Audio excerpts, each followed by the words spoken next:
Bienvenue dans Tram en commun. Le 11 février dernier, la marche à blanc a débuté. Dans l'émission de cette semaine-là, Olivier Van de Perre, le chef de projet Tram pour le Tech, nous disait qu'à 10 jours de la fin de la marche à blanc, on rentrerait dans une dernière phase avec les chauffeurs qui conduiraient selon les horaires qui seront les leurs en exploitation commerciale, les régulateurs à leur poste dans les mêmes circonstances. On est à une dizaine de jours du 28 avril, donc du démarrage commercial du tram. Alors est-ce que ça va se passer comme ça ou est-ce qu'il y aura des changements, notamment parce que vendredi il y a eu un petit coup de mauvaise humeur dans le chef des conducteurs, ils ont un petit peu arrêté de rouler, plein de choses n'allaient pas au niveau des roulements les concernant, au niveau de la signalisation lumineuse, des pannes, il y avait beaucoup d'éléments.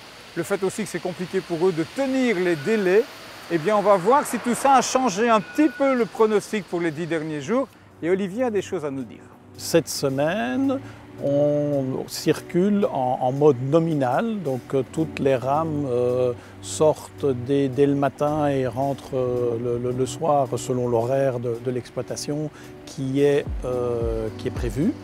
Alors ça ne veut pas dire que tout se passe toujours pour le mieux dans le meilleur des mondes. Il y a encore de temps en temps certains problèmes qui se posent, mais c'est normal dans un projet de cette ampleur. Et il ne faut pas se faire d'illusions aussi, les premières semaines de l'exploitation commerciale seront encore certainement très animées pour le tech et pour le prestataire également. On a entendu parler de problèmes de signaux, de feux qui ne fonctionnaient pas très bien ou qui avaient des irrégularités, ce qui freinait les conducteurs.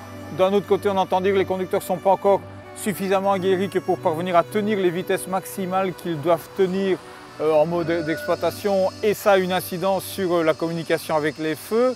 Tout ça est exact ?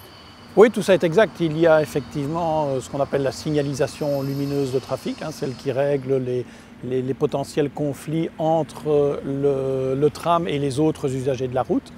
Il y a énormément de carrefours, 64 au total, et ça nécessite une mise au point, un réglage qui n'est pas encore tout à fait terminé. Et c'est vrai qu'il y a encore du travail dans ce domaine-là, mais on sait par expérience sur les autres réseaux que ça prend du temps et que ce n'est pas quelque chose qui est réglé du jour au lendemain. Alors c'est vrai que du côté des conducteurs aussi, il faut acquérir l'expérience nécessaire pour pouvoir tenir les temps de parcours qui sont prévus. Et c'est aussi quelque chose qui ne se fait pas du jour au lendemain. C'est certain que ça va encore prendre du temps, au-delà également du démarrage de l'exploitation commerciale.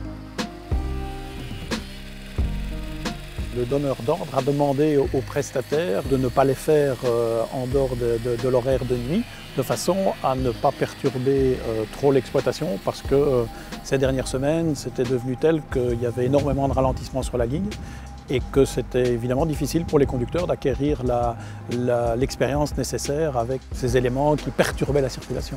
Les bus dans le centre-ville participent à la congestion du trafic et qu'à partir de la date de mise en service du tram, le réseau bus sera modifié en conséquence, et bien entendu dans le centre-ville, les bus seront beaucoup moins nombreux. Et donc la circulation diminuera, et puis on espère aussi que les Liégeois prendront l'habitude de prendre plus le transport en commun, de laisser leur voiture chez eux et du coup de diminuer le trafic en ville.